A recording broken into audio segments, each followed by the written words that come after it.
Welcome to the Little Miss Movies podcast, where two movie-obsessed parents make their 10-year-old watch movies she'd never watch otherwise. This is episode 9, Monty Python and the Holy Grail.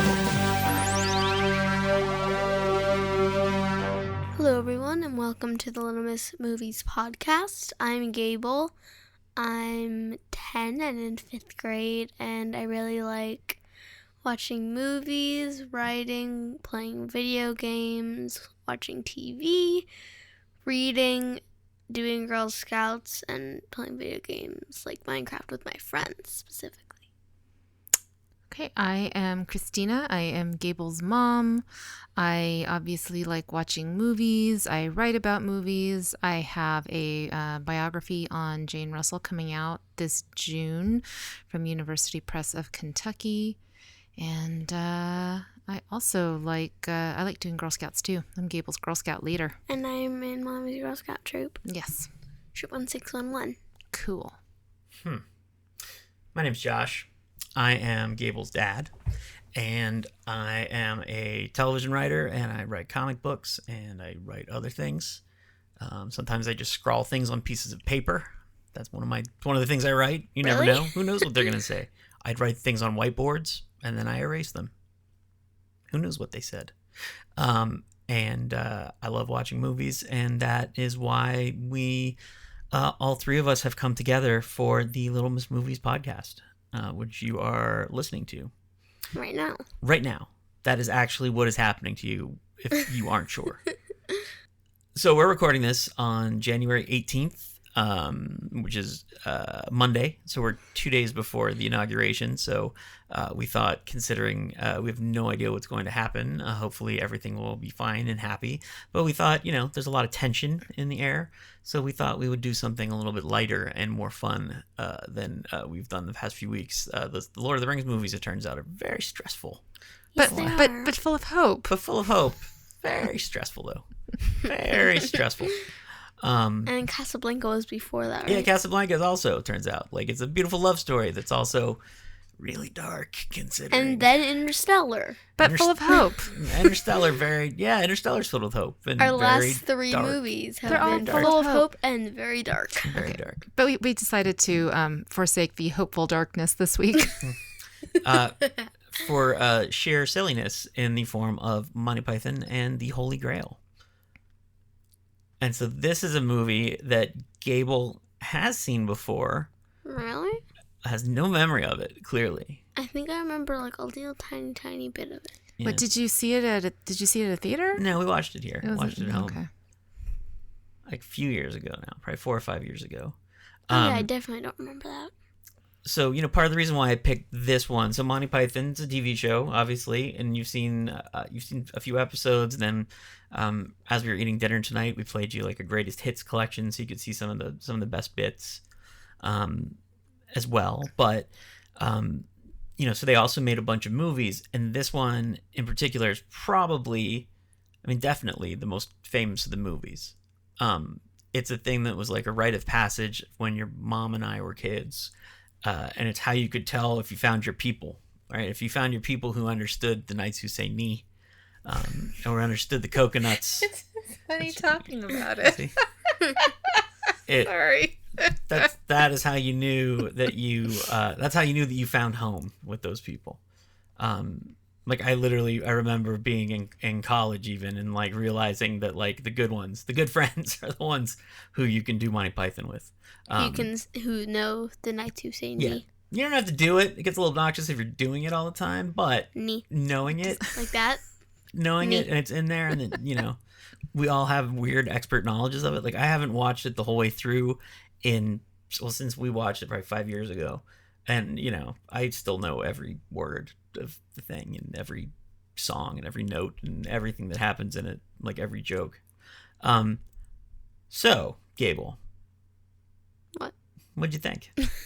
It was really funny. Thanks for listening. It's been great. And, was it so you've seen, we've shown you a lot of different comedies. We've shown you a lot of different movies. It's a totally different style of comedy than literally any other comedy in the world besides other Monty Python things. what would you say makes it so different? Like compared to like National Lampoon's Vacation, 'Cause, like, or it's like National Lampoon's say it's like funny stuff set in like a real world thing that could like actually happen. right, Like obviously like not all together, probably not unless you had a really bad stroke of bad luck, a really long stroke of it, but like they could definitely all happen. right. But it's like in Monty Python the Holy Grail, it's all just a bunch of stuff that's like maybe teensy parts of it could happen, but not a lot of it. So that's called, like, what you're talking about is called absurdism, Absurdism. I like Yeah. the sound of the word. right? It is nice, isn't it? It's fun to So say. that was like it's a school of storytelling and theater, and writing essentially that really started around the turn of the century. There was always comedy, sort of like that. There was a style of theater in the like I'm gonna get this so wrong, in the like 1800s, that was called the Commedia dell'arte. That was Italian theater, and in that there were these like big, broad, ridiculous characters who would tell like almost parodies of stories. And so you would get sort of the same thing, where it was like a little bit broad and a little bit funny, and they would make fun of like the events of the day. And there's even that stuff, like if you go all the way back to the Greeks, right? So thousands of years ago, they would have, when they did plays thousands of years ago, they would have, they would have like you'd go to a day at the theater, and they would have, like a 3-play cycle of serious plays. And then the fourth play, like the palate cleanser, would be the satyr, is what they called it, or satire, as would come to be known.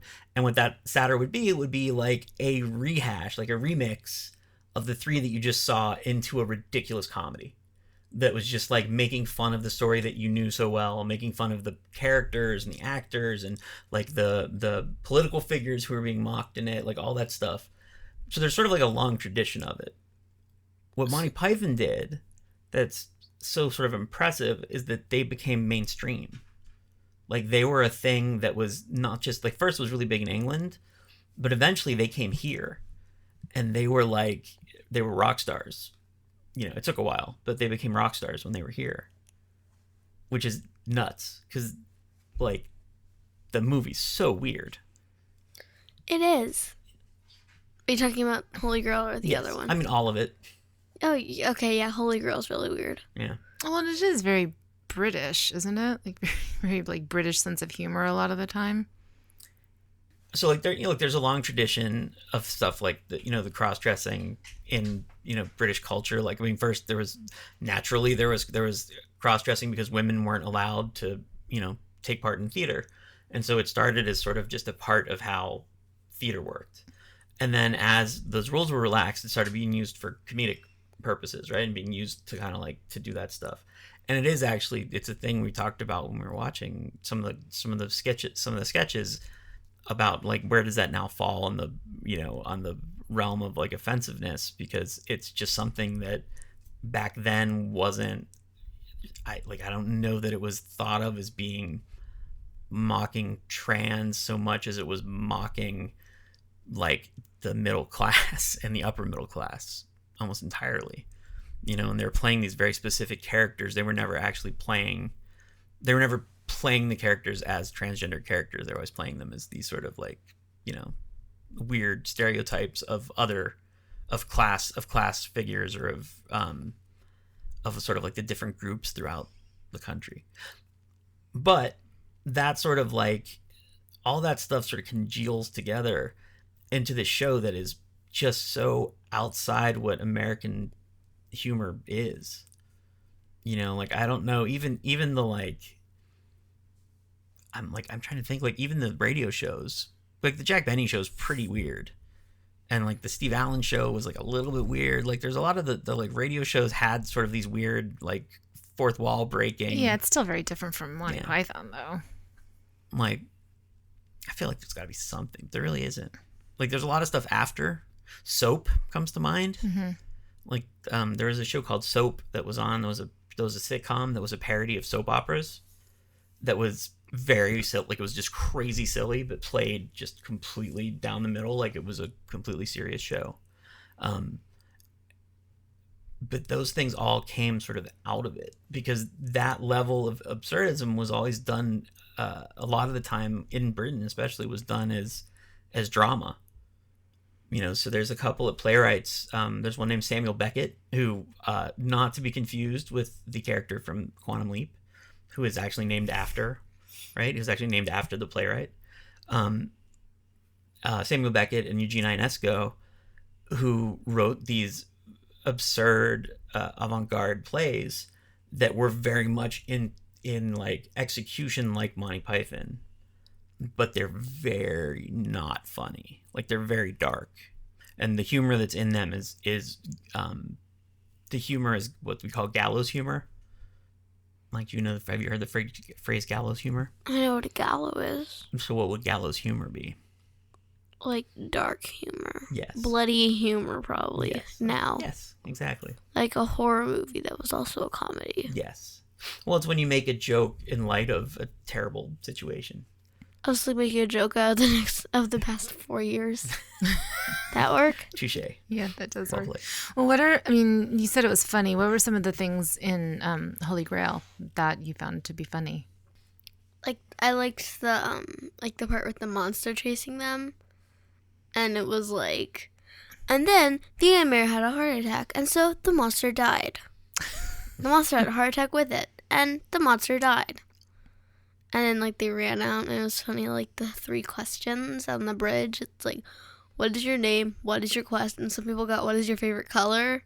And some people got, like, these really complex and hard questions. Mm-hmm. And then he said, would that be an African or a French? Yeah. Or French. And then the Guardian was like, I don't know that, actually. And he gets floated off. That part was funny. I mean, do you think, like, in watching it, one of the things they do really well, and I say this because we actually talked about, like, your mom and I had a conversation about this before.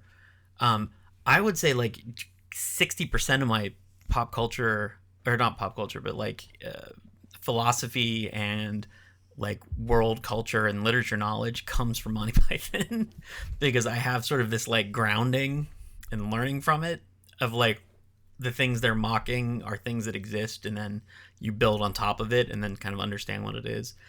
In watching it, like, did you see parts of the King Arthur myth that they're telling? Like, have you heard about King Arthur before, other than the Sword and the Stone at Disneyland? No, I haven't really heard of the sort of, like, King Arthur besides Sword in the Stone. Really? They haven't, like, taught it in school? I don't think they do. No, the only stuff that we've learned about is, like, the earliest stuff that we've learned about is, like, the Native Americans. I mean, and, like, right now, we're learning about, like, the first colonies. That's basically all. You haven't really talked about the Middle Ages? No, we learned about the Black Plague for a Girl Scout thing. I guess you haven't. That's all. Yeah, I guess you haven't been doing, like, literature. I don't know. I guess my introduction to King Arthur was the movie Excalibur, which I saw when I was way too young. Why? How old were you? I think I was about 8 years old, and quite frankly, like, my introduction to the birds and bees was that Excalibur movie, which is a fantastic movie. It was like, I think it is a great telling of the King Arthur legend, and we totally cannot show it to you. Why? It's not. There's just it's just not appropriate. There's a few things that I don't think are appropriate. Do you agree? Was like swearing? I haven't seen it in a long time. It's like it's very violent and very sexy. Yeah. And you hate sexy, Gable. But let me tell you, I saw that movie. Yeah, I saw that movie so many times. Like, that movie was on cable all the time, and so I watched that inappropriate movie.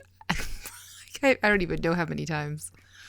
But that's weird. The thing about it is, like, the 80s. Being a kid of the 80s was very weird. Was very weird. We roamed free. No, I mean, the thing about it, so that, like, the King Arthur, part of the reason why the movie uses the King Arthur story is that it's a story that every British person knows. It's, like, such an ingrained part of British culture that they can do it without actually having to, like, tell the story, because people just fill in the gaps. So when you have Lancelot and you have Lancelot being stab happy, it's funny. It's funny whether you know who Lancelot is or not, right? It's funny because he's stab happy, so it's hilarious. Mm-hmm. It's even funnier when you actually know all the stories and you know how he constantly sort of acts first and then thinks about the consequences later, and it sort of takes that to the nth degree and makes it ridiculous. Or the sort of like the righteousness of King Arthur and how everywhere he goes he tries to play how righteous he is, but when you actually break down why he is so righteous, it's very silly. It's like the actual myth itself is it's literally a woman in a lake threw a sword at him. And so everyone around him is like, So "Well, who weird. cares? What do you mean? You're king. Why? Why would you be king? Who cares?" Because some lady in a lake threw a giant sword at you. I mean, it was like probably supposed to kill you or something. Yeah. Oh, he was chosen. He was picked. He was picked. He's the chosen one. But Instead no, like of the diamond sword instead of a scar. no, and it is. But that's the thing. The King Arthur myth is very much because it's actually not British. It's actually French, I think. Is it? Yeah. Huh. Yeah, it's not really British. Like it's like a monomyth. Like it's got origins all over Europe. Like there's every country has their own slightly off version of it, Like it's everywhere. And like King Arthur was a real person, right? No. I believe he was entirely fictional. That's weird. Is he now? Is it though? Yeah, it is. Well, it's a legend. I think it's a legend.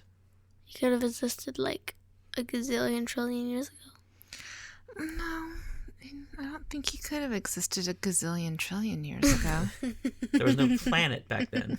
There was no planet for him to exist on. He would be floating in space and then he would explode due to the lack of atmosphere. No, he'd be in like some other alien planet, maybe. Okay, we're getting really off track here.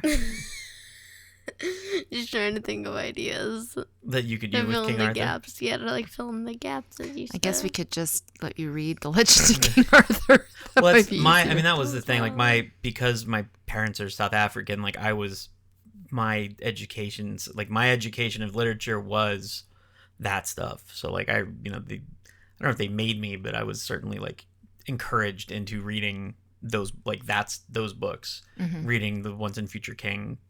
So when other kids were reading the Lord of the Rings books, like that's what I was reading. Why weren't you reading Lord of the Rings? I also read Lord of the Rings, but that is what I read first. So did your parents introduce you to Monty Python, or did MTV? No, I mean probably I'm trying to think if it would have gotten to South Africa when they were there. I don't think it would have. They didn't have color TV when they Right. left South Okay. Africa in like '76. They still hadn't gotten color TV because it was the apartheid wasn't just was obviously it was racial oppression, but it was also complete control of the media. So does your dad like Monty Python though? Yeah.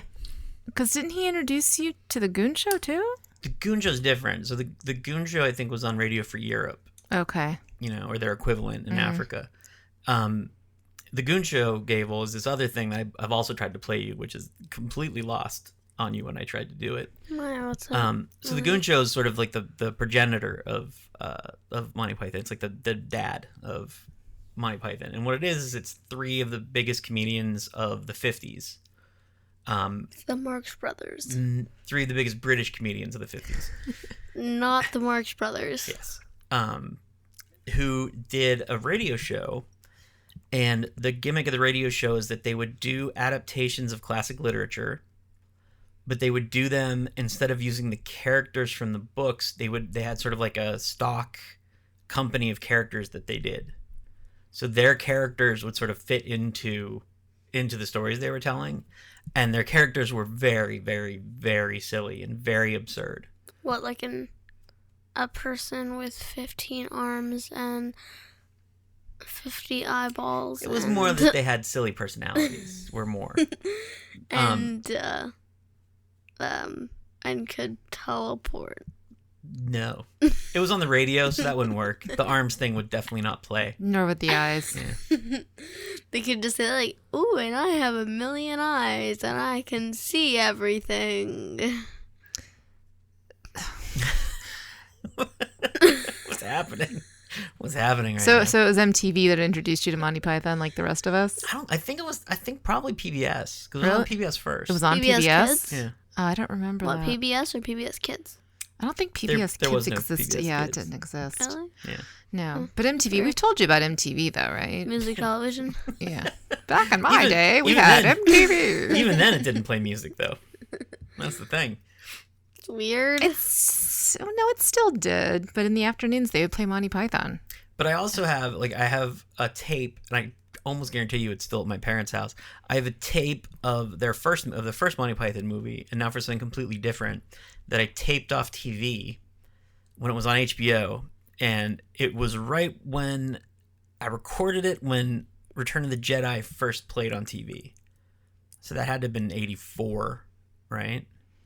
It was on broadcast probably. No, on what's it called, on HBO. Sorry. On HBO. Yeah, 84 is probably. So And I learned. I recorded it off TV, and then I watched it so many times that the tape eventually just disintegrated, because literally I watched it every single day, sometimes twice, because it was like that much. We'd moved. We were living in like a small town where I didn't know anybody and I didn't have any friends. That is the town where for my birthday I had my parents drop me off at a movie theater, and I watched UHF alone for the entire day. And yet you still loved talk it. about that fondly. It was great. like all the time. I still think of all my birthdays, that's the one that's hard to top, because man, it was great. It was that moment of like just me and Al sitting in me and Al sitting there in a theater. It's like he's doing it just for me. Did you tell him that story when we did. met him? You did. I did. It's so sad. He didn't know what to make of it. No, he was, Was he touched? Yeah, he was touched. And apologetic. He was very apologetic. Yes, Gable, you look very. I was very going to say confused. earlier, I learned about MTV from The Simpsons. Cuts in Did The you? Simpsons. Yeah, you've been binge watching The Simpsons. Well, lately. The What, Simpsons season 9? The Simpsons is a good example. Like, The Simpsons owes a ton to Monty Python. Like, the way that the stories they have what are called non sequiturs, right? Where they have sort of these, like, weird out of nowhere jokes, or things that just kind of don't make sense. Like, Homer will just sort of veer off topic for no reason into something. Usually food. Or, like, random the like, single pop-up gags. Have you gotten to Disco Stew yet? Yes? Where he just kind of shows up randomly. This is all junk, Homer. No one's going to buy it. Disco Stew is ready to go. Amazing. But like, that's when you look at like the footprint that Monty Python left on America, like it is everywhere in comedy. It's odd actually that it again, that something just so weird made such a gigantic impression on so many Americans. And it is, and like your mom said, like it is so British. Like it is really, really British. But I don't think it really gets acknowledged these days, does it? Yeah, I think so. Do you? I mean, it's weird to talk about it. I think it's weird. Like we were watching a movie where they have one of the characters, his like charming personality quirk was that he talks about Monty Python and like quotes them in front of people, and it's supposed to be charming. Like he's out to dinner with his sophisticated friends, and he's doing the Knights Who Say Knee, and it's just like, well, that's not charming or sophisticated at all. It's ridiculous. He's like at a gourmet restaurant, and he's like, "We want a shrubbery," and everyone's like, "Oh, shrubbery!" So I mean, that part's weird. But like, I think specifically among comedy people, I think it still has. I think people still sort of recognize its importance. Me. And again, it's got that. It's sort of the Twilight Zone. It has the Twilight Zone problem, where there's so many things have imitated it that now the original doesn't look original anymore. Like it feels like, well, there's 100 other things that are just like this, but the fact is, like, right, well, they're like that because of. Because of this thing that existed, which is part of why like showing Gable the Twilight Zone was so much fun, is because she doesn't know. So when we get the most twist, of the episodes are like terrifying. God, what was the one? Was it Eye of the Beholder? Was that the one that? Yeah. Oh man. With the pigs. Yes, you lost it. It was amazing because you just didn't know what was coming. Yeah. Never again. You never watched that episode again? I'm never gonna watch that episode again. it's not scary now. Now you can look at Now it you and know. analyze it. The episode kept me up until like midnight. I was angry at you. Oh God, but your reaction was fantastic. And that's really what this is all about. Worth it. It's really about making your mom and I feel good about ourselves. The other episode that there was like the other episode that was the episode of the guy who the world blew up. Oh, Time Enough at Last? Yeah. Oh, I thought you liked that. No. Oh, it's terrifying. The world blows up and then like he breaks his glass. Which part is more upsetting? That he breaks his glasses and therefore can't read books? Or the world blows up? Yeah. Gable is an avid reader, so she's really contemplating this right now. She can't decide. I mean, he could probably find a magnifying glass. That's the part that I always thought was like, really? Like, he could probably figure this out. Like, I'm super blind, but if I stick that thing right up in my face, I can read. Yeah. Yeah, I think I'd rather between like having like the world blow up and then like but still having your glasses, or the world doesn't blow up but then you break your glasses. I'd rather have the world doesn't blow up. Well, yeah. All right, we've taken a very dark turn on our lighthearted Monty Python romp. What do you think about how they use the cartoons, the animation? It's really funny. Yeah. I did forget to say earlier, because then you started talking about Monty Python and all the stuff about the comedy. The other part that I found funny was that the monster was a bunny. Oh. And they were just like, what, that cute little bunny? And the guy goes out and he gets his head ripped off. Mm-hmm. I think what's weird about that is because bunnies don't eat meat. Well, Thank you, Gable. This has been another joke explained by Gable. Thank you. They don't eat meat and their teeth aren't good for eating meat. which is why it's funny. That face you just gave me. Which is why it's funny. That face you just gave me. The only part you really were irritated about was the end, right? Yeah. I want to see what happens. Well, that is what happens. They got arrested. I want to see what actually happens. That is what actually happened. I want to see what actually happens. Well, then you're going to have to watch Excalibur. No. Yeah, so I was going to say Excalibur will show you what Or happens. possibly Indiana Jones and the Last Crusade. Yeah, Last Crusade, You which could we do that haven't also. seen. No. There's a long, rich history of things about the Holy Grail. Yeah. No interest. You just want to know what their answer was going to... Well, their answer was going to be that they find it at a department store. That would have been fine with. Yeah. That I'd be fine with. Which, embarrassing, that was an answer on Jeopardy. It was. And neither of us knew it. And I was very embarrassed. What? Which episode? The one we just watched? No, it was a while ago. It was a final Jeopardy. And it was like, what titular object was supposed to be found in a Harrods department store, but instead it's just never found at all. Which is a ridiculous, like... That is a ridiculous Jeopardy question. Yeah, someone got it, though. Did they? Yeah, one of them got it. Oh. There's seriously one Jeopardy episode that I knew two Jeopardy episodes that I knew any of the answers to. One of them is from like 20 years ago. And it was just like, I think one of the categories is like Crayola colors. You did well. Yeah, and then there's like one that was like, I don't know. There's like all stuff that I know. And the other one was a double Jeopardy and pretty recent, and one of the categories was the Wizarding World of Harry Potter. I think you cleared that category. And there was also another episode that the Final Jeopardy answer was Muggle from Harry Potter. Get that. Did you notice, Gable, while watching this movie, that Sir Lancelot looked familiar? No. He didn't look familiar from your favorite movies of all time? What? He's in Harry Potter? Mm-hmm. Mm-hmm. Who is he playing? Think it through. Think about his voice. He's the Minister of Silly Walks, also. Mm-hmm. Was he the one who was the Blue Knight? Like the one with all the blue? Yeah. The black one. The one who runs to the castle and kills everybody for the wedding. Yeah. He's a ghost. He's one of the ghosts. Nearly Hell's Neck? Mm-hmm. Mm-hmm. Do you like it more now? Did that just occur to you right now? to point out to her. I feel like I pointed out to her before. Yeah, I mean, I'm surprised we didn't point it out to her while we were watching it. I kind of wanted her to take it, make it on her own. Yeah, not even though, huh? It's a real failure, Gable. Well, We're I gonna mean, there browse. are like 30 years.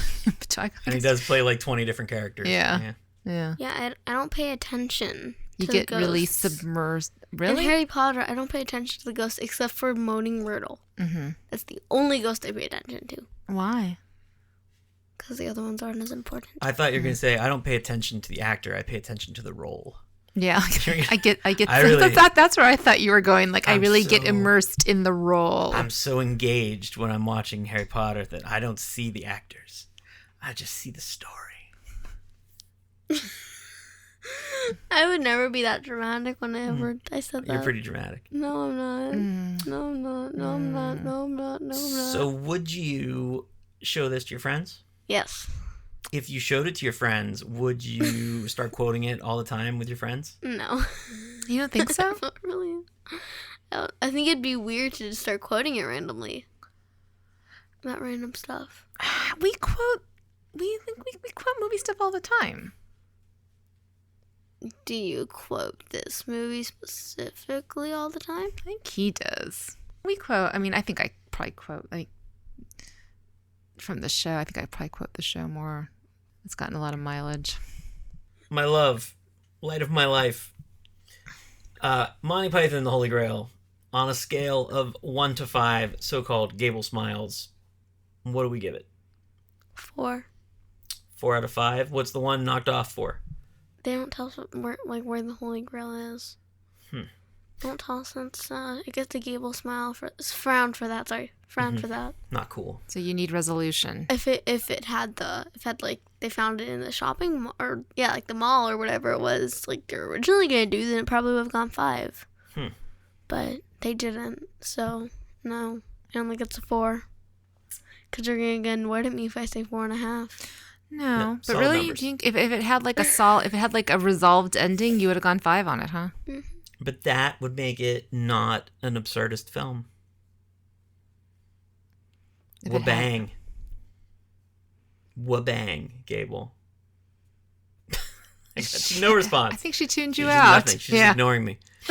So look, we're gonna be back next week. We're gonna we don't want to jinx it, but we have like I think what our movie's gonna be. We already know. One of Christina's picks. And then we think we're gonna try and do February. We're gonna try and do Black History Month and do movies by, for, and about African Americans. So let us know if there's any you would like us to talk about or see. And I think that's it for this week. Do you guys have anything else? Well, just if people do have suggestions, they can contact us at suggestions@littlemissmovies.com. I mean, if you want to tell people how to get in touch, I guess that's how you do it. Or you can send a carrier pigeon. It'd be cool with do that. Ooh, yay, because then I get to keep the carrier pigeon. No, No, they go back. No, They always go back. No, They I go sent a home. letter asking if I could keep it. No. Go home. They go home. No. They're homing pigeons. Homing. They go No, home. and then I'd send a letter back saying, okay, I'm gonna keep whatever. your bird. Send your bird Can I- back again. Can I keep the bird? Because And then I they want would one. I then don't they know would how to send train the one. bird again saying no. You're really then they embracing this send it back. absurdist humor, aren't you, And then Gable? they send it back saying, okay, sure. And I'd send it back one more time saying, thank you so much. And then send it back saying, okay, here's your bird now. That His bird name would is definitely blah, get blah, would blah. definitely get hit by an engine of an airplane at some point. It's going back and forth so much. It's not going to happen. Suggestions at littlemissmovies.com. Thank you guys so much. We will see you next week. Bye. Bye. The Little Miss Movies podcast is hosted by Christina Rice, Gable Fialkov, and me, Josh Fialkov. We're recorded, mixed, and produced in North Hollywood, California. Series art by Gabo. Episode art by Gable Fialkov. Theme song by Gibby and the V's. All content copyright 2021 Valoria Shines Inc. Visit us online for more at littlemissmovies.com.